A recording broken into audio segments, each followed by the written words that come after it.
Inilah kisah Kenshin, seorang pemuda kaya yang menyamar kerja sebagai cleaning service. Versi Kaori TV, episode 188. Kaori, ketika melihat komputernya, dan akan memindahkan data, penglihatannya tertuju pada ruang tempat penyimpanan memori yang baru saja disambungkan itu. Namun, ketika kursornya berpindah ke memori tersebut, terkejutlah dirinya saat melihat flash disk itu. Ternyata, bukan namanya, melainkan terbaca, Kenshin Himura. Kaori, deg-degan dibuatnya. Kagetnya bukan main, hatinya pun bertanya, flash disk ini, kok namanya Kenshin? Apa tidak salah nih? Penasaran pun langsung di benaknya. Tak sabar hati, ingin membukanya. Segera saja, kursor dialihkan ke nama itu. Lalu, ditekanlah satu kali. Ketika itu juga, terbukalah semua isinya. Ternyata, memang benar, ini adalah miliknya Kenshin. Terkejutlah Kaori saat mengetahui isi dari flash disk itu, yang salah satunya adalah fotonya Kenshin. Terlihat di awal, sewaktu membukanya. Lalu, Kaori melihatnya, satu persatu foto itu. Meskipun dirinya belum mendapat izin dari Kenshin, Kaori cuek aja, merasa tak perlu hal itu. Mungkin karena penasaran yang tak bisa ditahannya. Lalu, ia bertanya sendiri, kok bisa flash disknya Kenshin ada di lacinya? Dari mana ini datangnya? Pertanyaan itu masih tersimpan. Kaori sendiri terlihat melanjutkan. Ia melihat foto Kenshin dari masa kecil hingga saat ini.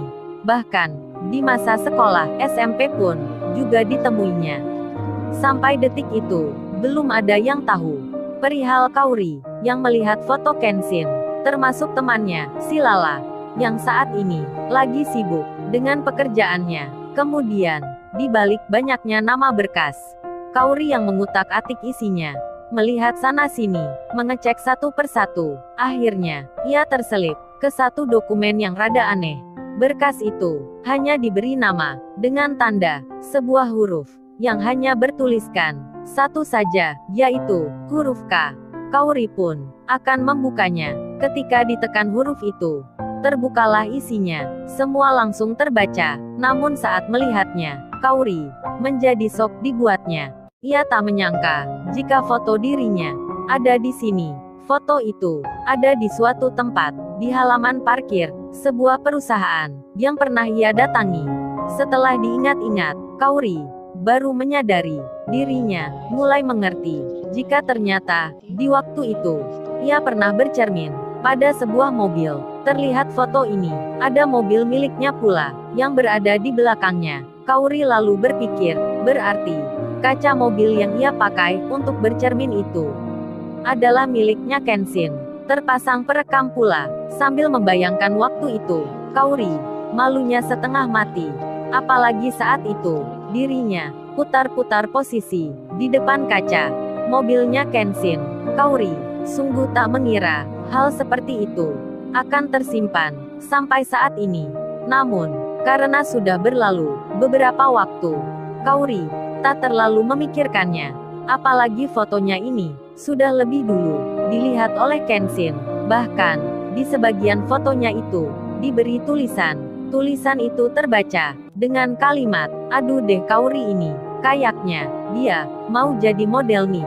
Sampai kaca mobil ini dijadikan cermin untuk latihannya. Cantik sih, iya, tapi versi cowoknya sendiri.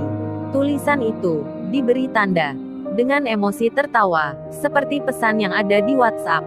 Tentu saja, Kenshin yang melakukannya. Kaori yang melihat, jadi senyum-senyum gitu. Ia pun bicara sendiri, dengan nada pelan.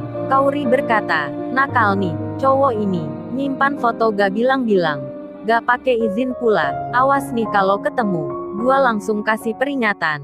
Rona bahagia pun terpancar di wajahnya Kaori. Ia pun tak mengira jika fotonya adalah hasil dari tangkapan layar di video rekaman dirinya yang sedang bercermin itu.